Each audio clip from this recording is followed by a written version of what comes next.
এই খুনি ফ্যাসিস্ট স্বৈরাচারী হাসিনার তার বিন্দু মাত্র কোনো অনুশোচনা নাই, তার দলের একটা নেতা কর্মীরও এক বিন্দু কোনো অনুশোচনা নাই। তারা যে ধরনের গণহত্যা চালিয়েছে, গত 16 বছর যেভাবে জনগণকে নিপীড়ন নিষ্পেষণ অত্যাচার করেছে, তাদের অনুশোচনা নাই।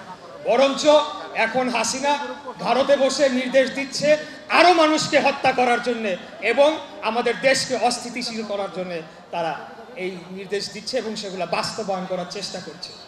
তো আমি শুধু আপনাদের মাঝে এতটুকু বলতে চাই যে একজন তরুণ প্রজন্মের প্রতিনিধি হিসাবে যে কোনোভাবে এই আওয়ামী লীগ এবং এই ফ্যাসিস্টদেরকে বাংলাদেশে আর কোনোদিন আমরা কোনোদিনও জীবন থাকতে পুনর্বাসন হতে দিব না, মরে গেলেও আমরা পুনর্বাসন হতে দিব না, সেটা কোনোভাবেই হবে না।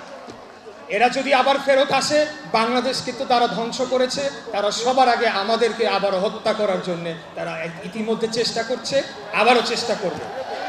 এই সুযোগ আমরা তাদেরকে দিব না, এটা হলো আমাদের শেষ কথা।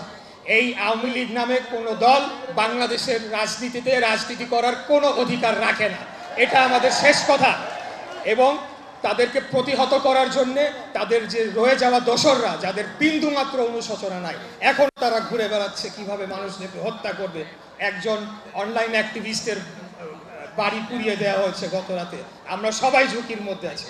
আমরা আপনাদের বলতে চাই, আমরা সুসংগঠিত হয়ে এদেরকে প্রতিরোধ করব এবং এদেরকে মোকাবেলা করে এই ফ্যাসিবাদী শক্তিকে চিরতরে কবর দিয়ে বাংলাদেশের মাটিতে বাংলাদেশের মানুষকে মুক্ত করে বাংলাদেশের গণতন্ত্র এগিয়ে নিয়ে যেতে হবে।